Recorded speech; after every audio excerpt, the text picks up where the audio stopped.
ajaran-ajaran dunianya tentang alam. Katanya Zoroaster, kunci hidup yang pertama, jangan sampai kita buta terhadap logika alam, terhadap sunnatullah. Jadi harus paham logikanya hidup, logikanya alam semesta. Sejauh mana kekuatanmu, kapan kamu bisa sakit atau enggak, apa yang bikin kamu seneng, apa yang bikin kamu ndak enak, apa itu permainan alam. Apalagi urusan fisik. Jangan sampai kita buta. Kalau kita buta, ya kita akan ditaklukkan oleh alam. Padahal tugas kita kan taskhir, sakhara lakum. Allah sudah menaklukkan alam semesta untuk kita, ya kita jangan buta. Terus menyatulah, itu ayat yang kedua. Ingatlah, kamu taklukkan alam, tapi dirimu juga bagian dari alam semesta. Maka kenali alam semesta juga kenali dirimu sebenarnya. Terus jangan sekali-sekali mencemari bumi, air, dan udara. Ajaran ekologis. Terus rerumputan, tak loncat ya, yang lain dibaca. Mirip semua sama ajaran kita. Rerumputan, pepohonan, angin, ombak, burung-burung, fauna, semuanya bernyanyi, tersenyum, dan tertawa. Yang bisa sumpek, galau, dan nangis itu hanya manusia. Yang lain itu tiap hari ketawa. Pohon itu kamu pukuli, kamu tali buat memean, kamu santai aja, dia ketawa masih goyang-goyang aja. Dia tidak pernah sumpek. Pelajaran luar biasa dari alam semesta, dia selalu tersenyum dan tertawa. Maka kamu manusia bergabunglah dengan orkestra alam. Ikuti iramanya. Makanya tadi belajar tentang alam, ikuti alurnya, ikuti iramanya, maka kamu akan bergabung dengan mereka, nyanyi, tersenyum, dan ketawa bersama. Ya, meskipun kalau pas ketawa sendirian jangan dilihat orang. Nanti kamu dianggap rodo stres. Tapi nikmati aja. Ya sekali-sekali coba diajak ngobrol, ada pohon-pohon di depan itu. Piye bro, kabarnya sudah lama ndak kesini? Tambah gede aja kamu, ndak apa-apa lah. Ngajak ngobrol loh ya. Lah daripada kamu curhat sama temen, sama pacar juga bikin sumpah kalau sama pohon-pohon, sama anu kan. Oke, terus diajak ketawa bersama. Nanti kalau ada yang moto dari jauh masuk Facebook, kamu dianggap wah baru kehabisan obat. Tapi ndak apa-apa berakrab ria. Yo, anggap aja kamu setengahnya Nabi Sulaiman apa sopo yang bisa ngobrol sama makhluk hidup. Iya. Oke, jadi sama alam harus akrab, menyatulah dan pahamilah ritmenya. Kelemahan manusia modern itu.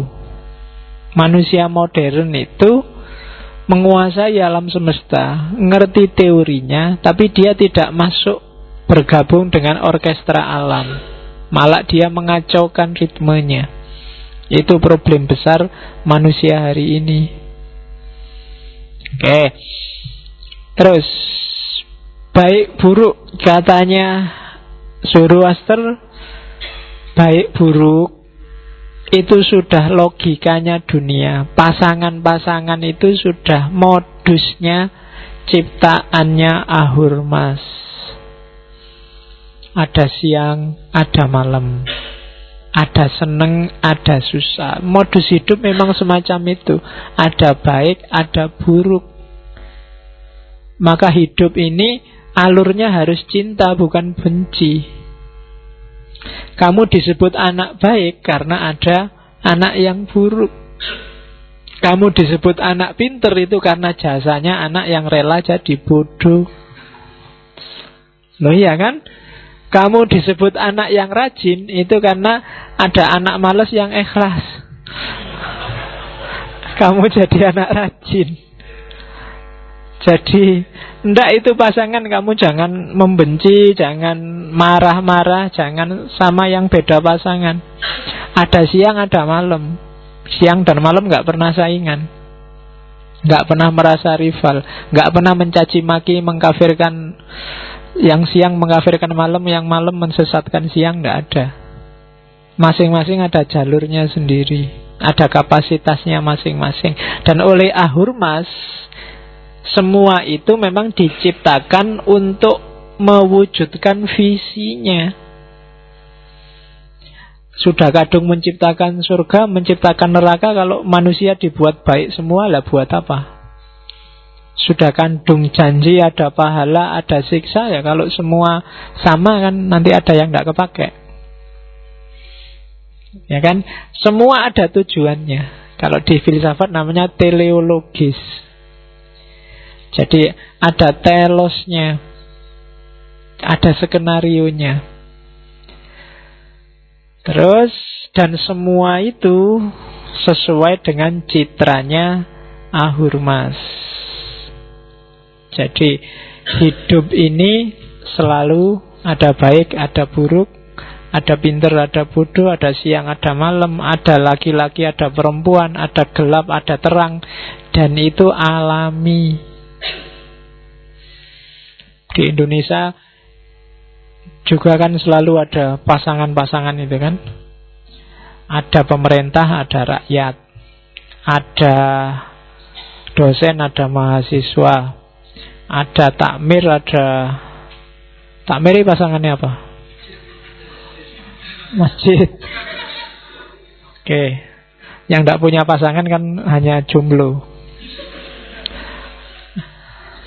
Ayo kan kamu kan menyebutnya jomblo, tapi percayalah bahwa realitas itu tidak jomblo. Realitas selalu ada pasangannya. Jadi silahkan galau yang masih jomblo, berarti kamu tidak mengikuti hukum alam. Hukum alam itu selalu ada pasangannya. Masa kamu tidak ada pasangannya? Ya kan? Oke. Cinta dan ekstase. Hampir semua agama ngomong tentang cinta. Jadi ibarat api melahap kayu cendanya, seharusnya juga api dalam dirimu demi kasihmu, melahap hatimu demi kasihmu pada Ahurmas. Jadi cinta ketuhanan yang pertama. Cintailah Tuhan. Kalau katanya Ghazali, kalau kamu cinta pada yang cantik-cantik, ketahuilah yang maha cantik itu Tuhan, Allah. Kalau kamu cinta pada yang pinter-pinter, mungkin yang putri suka cowok yang pinter, ketahuilah yang maha pinter itu Allah. Kalau kamu cinta pada yang apapun yang kamu cintai, itu puncak karakternya ketemunya di Tuhan atau Allah. Maha indah, maha cantik, maha bijaksana, apapun itu puncaknya adalah Allah. Maka harusnya cintamu pada apapun membawa dirimu pada Allah. Apapun itu, kamu suka dandan, cinta pada wajah yang cantik, kamu suka apapun itu, coba kamu tarik terus, ujungnya pasti ketemunya yang maha, pasti Allah. Jadi kalau katanya Ghazali, yang paling layak dicintai itu sebenarnya Allah. Jangan berhenti di makhluk, nanggung. Oke, harus dilanjutkan sampai ke Allah cintamu. Meskipun ya karena kita ini agak materialistik, yang non-materi itu susah dicintai. Itu tinggal dilatih logiknya aja. Kalau nggak dilatih ya nggak nyampe. Kalau kamu masih jadi cowok dan cewek matre, nggak akan ketemu sama Allah. Kalau fisik yang hanya jadi patokanmu, kamu berhenti di fisik, pasti nggak ketemu sama Allah. Rumusnya di situ. Tapi susah Pak mencintai Allah. Lebih enak cinta sama yang cakep-cakep. Loh, yang maha cakep itu Allah. Ya Allah tidak kelihatan Pak. Yang kelihatan ya yang manis-manis, yang itu berarti cara mikirmu masih matre. Meskipun tiap hari kamu mengkritisi materialisme. Oke, kamu sendiri masih matre. Terus setiap manusia baik yang sederhana, berarti yang biasa-biasa saja kayak kita yang awam, maupun yang penuh ekstase, para sufi, para darwis, mendambakan sang kekasih. Kalau kamu bilang, saya ndak itu pak, ada yang salah dalam dirimu. Kenapa? Karena itu fitrah. Segala sesuatu, fitrahnya adalah kembali ke asal. Dari air kembali ke air, dari tanah kembali ke tanah. Sementara kita dari Allah. Logikanya, normalnya, kita pingin segera ketemu sama Allah. Kalau tidak, ada proses yang tidak pas yang kita jalani. Kalau kamu tak bilang, semoga kamu segera ketemu Allah, kamu kan, wah, berarti doain jelek pak, saya segera mati berarti. Enggak. Justru harusnya setiap jiwa itu rindu untuk kembali ke asalnya. Karena jiwamu asalnya dari Allah. Kalau tidak, ya mulai sekarang diperbaiki, dicari lagi sampai kamu pingin ketemu asal. Kayak kamu di kampungmu itu loh. Kampungmu itu meskipun jelek di desa, kalau di sana harus ganti kendaraan 4, 5, 7 kali, tapi kan kamu kangen pingin pulang kampung terus. Meskipun hidup di Jogja, di sini rame apa-apa ada, tiap kali mudik kamu kan senang luar biasa. Ada kerinduan tertentu. Itu sebenarnya kembali ke asal, itu fitrah. Makanya kalau Idul Fitri semua orang mudik. Mudik itu berarti kembali ke fitrah. Fitrahmu ya dari kampung, ya kampung aja yang kamu rindukan, kan gitu. Yang dulunya pernah di Jogja terus nggak di Jogja, mesti rindu ke Jogja karena dulu pernah di Jogja. Jadi asalnya dari mana, pernah ngalami apa aja, biasanya orang rindu. Nah, harusnya setiap orang juga jatuh cinta sama sang kekasih Allah, karena innalillahi wa inna ilaihi roji'un, kita itu dari Allah dan nanti kembali ke sana. Oke. Cinta itu ada di mana-mana, baik di gua maupun di kuil. Cuma pesannya Zoroaster, kalau kamu sudah ekstase, sudah mabuk dengan cinta ketuhanan, jangan bilang-bilang. Jangan kau ungkap misteri kasih dan ekstase ini ke orang yang tidak menghargainya. Karena mereka sibuk memuji diri mereka sendiri dan akhirnya mati dalam kebodohan. Tidak ngalami nilai-nilai indah ini. Jadi ini yang dialami para sufi, para darwis, yang sering mengalami tragedi dalam hidupnya karena saking asiknya mereka lupa bilang-bilang ke orang-orang yang harusnya belum nyampe untuk dengar itu. Jadi pesannya Zoroaster, sudahlah, gak usah banyak bilang-bilang. Di luar banyak orang yang egois, yang dipuja diri mereka sendiri, dan mereka akan mati dalam kebodohan. Biar aja, kamu nikmatilah keindahanmu. Itu pesannya Zoroaster. Jadi pendapatnya Zoroaster tentang cinta dan ekstase. Terus syukur. Syukur bahasa Indonesia ya, bukan bahasa Jawa. Karena orang Jawa disyukurno itu berarti dikapokkan, disyukur ora kowe. Oke, jadi syukur itu berarti berterima kasih, matur nuwun. Karena segala yang terjadi, yang indah, yang baik dalam diri kita, itu yang ngatur Tuhan. Katanya Zoroaster, itu dari Ahurmas. kamu hari ini masih bisa narik nafas dan mengeluarkan nafas, itu kan seizin Allah. Kalau Allah nggak mengizinkan, kamu bisa narik saja, nggak bisa keluar juga, wassalam. Ya kan, kamu duduk nanti masih bisa berdiri, itu kan juga Allah yang mengizinkan, yang ngatur. Maka tiap gerak langkahmu, tiap detak jantungmu harusnya alhamdulillah. Segala puji bagi Allah.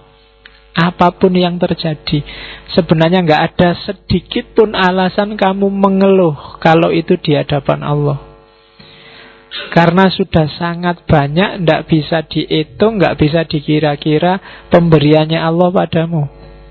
Apapun itu. Makanya ada kiai yang setiap ngomong di kesempatan apapun, di momen apapun, itu alhamdulillah.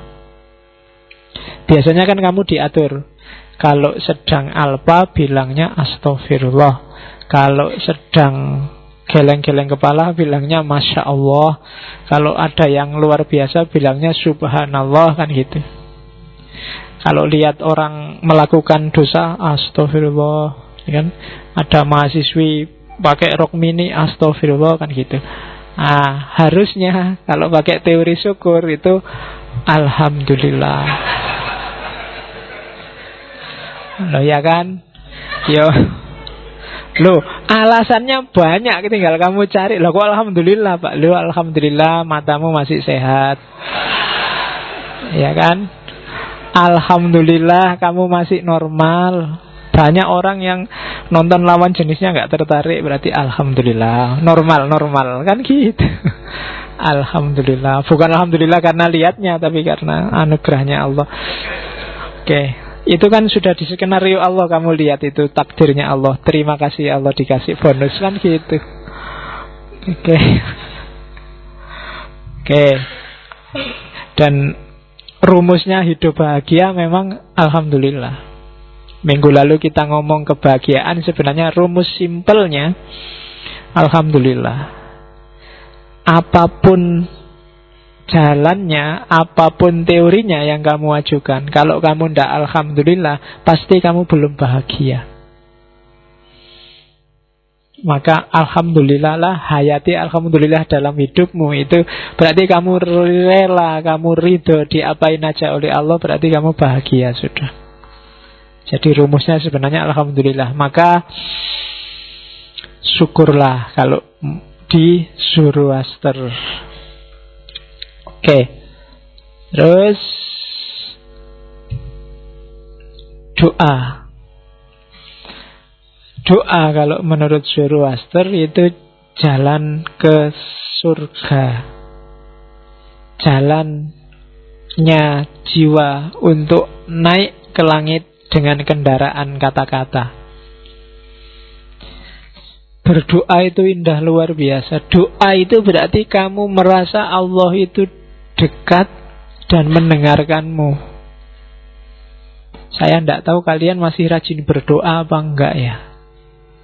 Jangan-jangan sudah mulai jarang, atau jangan-jangan doanya sudah formalitas. Doa formalitas itu ya apalane ya kui, tiap doa ya itu dibaca. Doa sambil gini, karena ada doa sambil gini-gini, sambil gini-gini, sambil nggak niat. Padahal doa itu momen sangat pribadi ketika kita berhadapan dengan Allah, terus kita curhat. Ya kan, kalau kita curhatnya hatinya nggak hadir, ya kan eman-eman. Mintalah, nggak usah harus doa yang kamu hafalin, ngobrol aja pakai bahasa Jawa, bahasa Indonesia yang kamu bisa. Ya Allah, ngasih nilai aja kan nggak susah kan? Kan masa cuma aja, apa susahnya bagi engkau ya Allah, kan santai aja lah. Kan gitu, ndak apa-apa. Akrab. Ya Allah, pacar satu aja loh, dicoba lah. Siapa ngerti saya semakin soleh kalau punya pacar. Coba sekali-sekali. Loh ndak apa-apa, ya ngobrol kan. Ya, biar Allah itu jadi bagian dalam hidupmu gitu loh kan. Selama ini jauh sekali. Libatkan terus-menerus. Ya yang sudah punya pacar, kalau pas pacaran kan diinget-inget juga, wow, ini ada Allah, sebentar ya Allah. Saya masih pacaran. Nah. Loh, kalau kamu sudah pamit ke Allah pacaran kan gak berani macam-macam. Paling enggak kan, ya sebentar aja.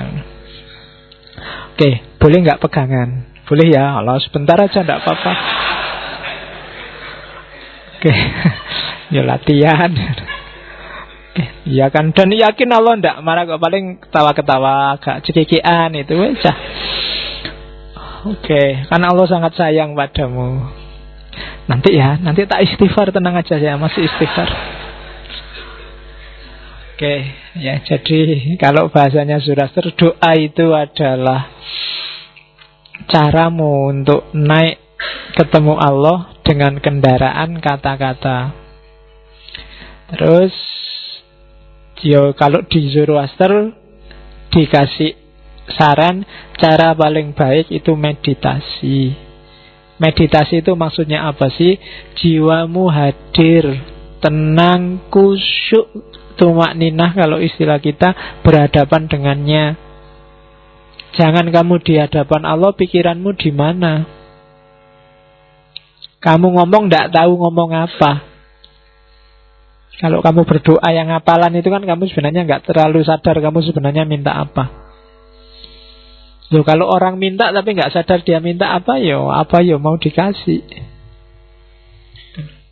Atau jangan-jangan sudah dikasih kamu juga nggak ngerti. Wong kamu nggak ngerti minta apa. Itu kan yang ngasih nggak jengkel itu kan, kamu sudah minta, ya sudah dikasih. Besok itu lagi dibaca minta lagi. Ya kemarin sudah dikasih kok masih minta lagi itu loh.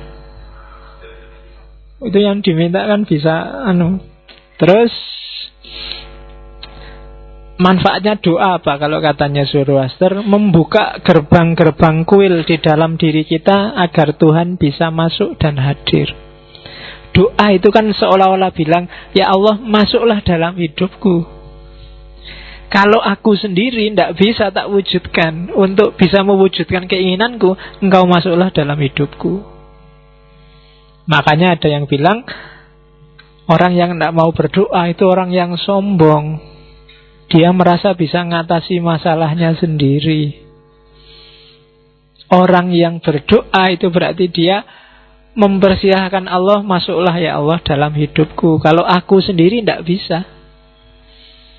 Aku sendiri nyari pacar tidak bisa, ya Allah ditolak terus nembak bolak-balik. Masuklah dalam hidupku untuk ikut main. Kalau saya sendiri kalah mesti.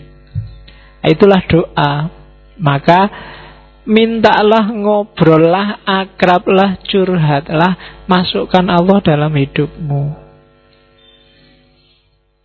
Dan jangan khawatir, Allah sendiri bilang, kalau kamu mendekat padaku selangkah, aku mendekatnya 10 langkah, bahkan 100 langkah. Kalau kamu mempersilahkan Allah masuk, itu Allah senangnya luar biasa. Diperhatikan oleh hambanya. Ternyata aku masih dianggap ada, kan gitu. Ternyata masih dianggap penting, kan gitu. Kalau kamu sayang sama orang dan orang itu nganggap kamu penting, nganggap kamu, mbok kamu sama aku terus, itu kan kamu senangnya luar biasa. Dan insya Allah, Allah juga semacam itu. Diajari oleh Zoroaster bahwa doa itu sangat agung karena doa membuka gerbang kuil dalam diri kita agar Tuhan berkenan masuk dan hadir. Oke.